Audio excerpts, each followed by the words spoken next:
Welcome to One Word a Day. I'm Sophie, your pilot into the universe of Chinese. Let's continue exploring ocean/industrial age character. And today is the last of this chapter of our exploration. This year, we have been gone through history, different stages, and example characters, concepts, to supporting the views of different, like almost a small evolution, like a snapshot of evolution of Chinese, how we use characters to capture the development of the society, the lifestyle of that age. And today is the last one of the ocean industrial. What that would be? 说明. Okay. Say, illuminate. Just by that. Say, illuminate. Two action words. Or actually, I should translate 明 as bright, say it bright, almost equivalent to say it out, as a translation to explain. So explain, we have this X, like make it out, right? Make it explicit. That's what explain is, because probably a lot of things could be common sense, but you never know what each other's common sense, the sphere of each other's common sense. A lot of times you have to explain, make it explicit.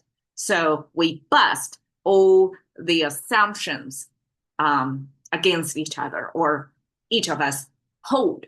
So that's why we need to explain things, to make things explicit.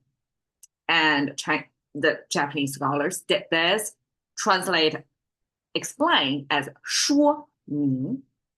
And just on the surface meaning, 说 means say.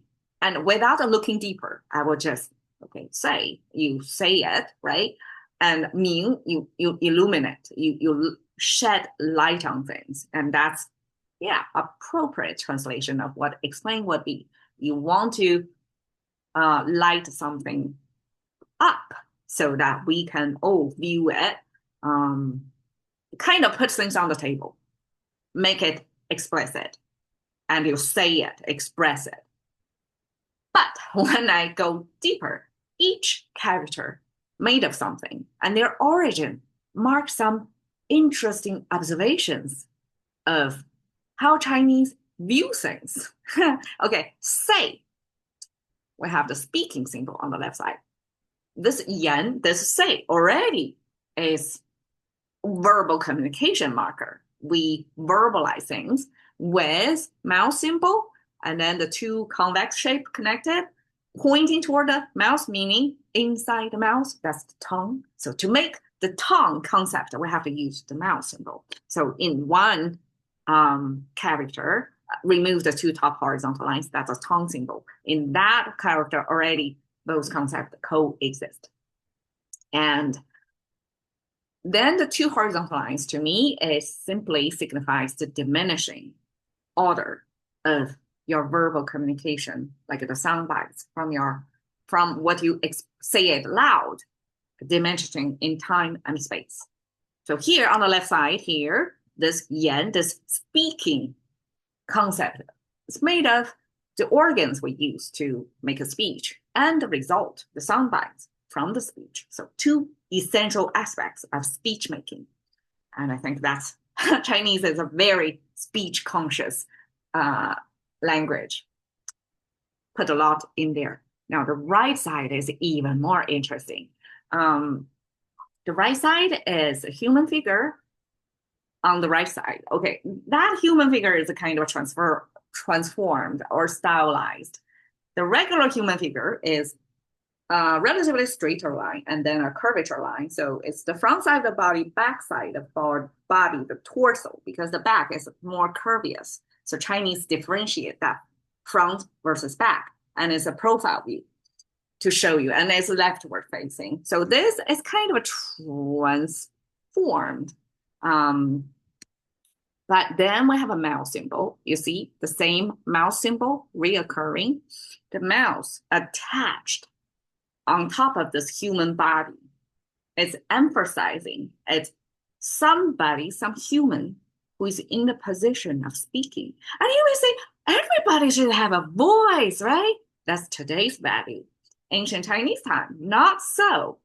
People who are in the higher hierarchy in a family, meaning the older siblings, specifically older brothers. Okay, gender also kind of disqualify you, and the age you come later also disqualify you from being in the position of the speaker of the house. So even a household of, say, your generation, multiple siblings, then the speaker of the whole group of the siblings would be the oldest son.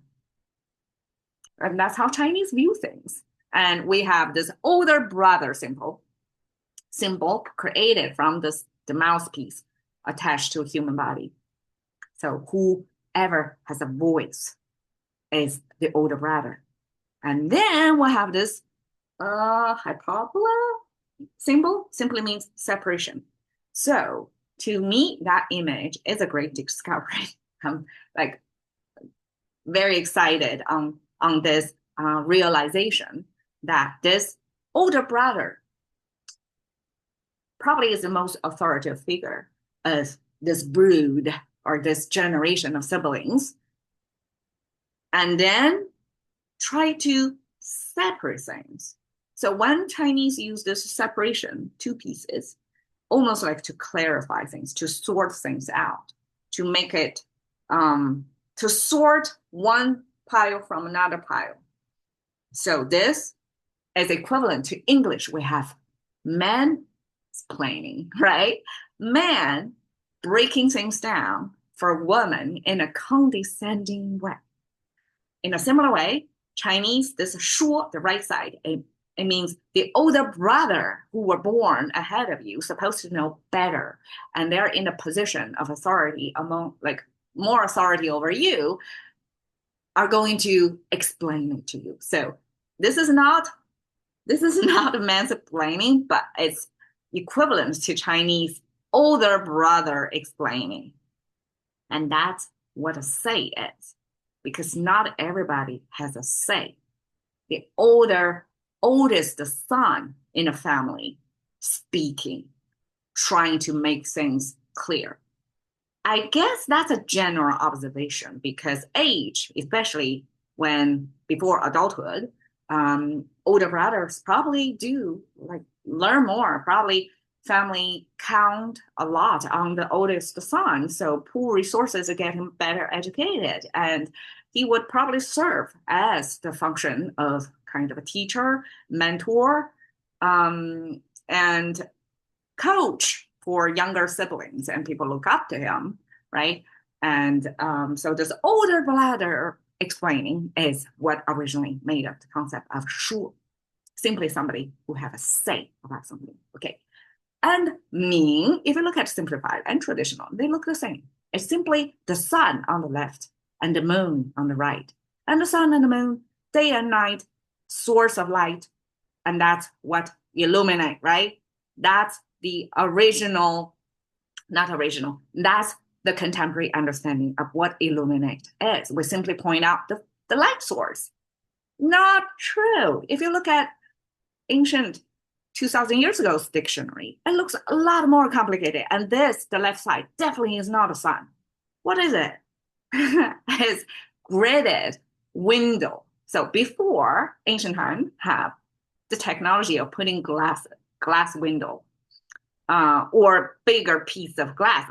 Okay, glass is totally Western invention. Ancient times, Chinese doesn't have glass.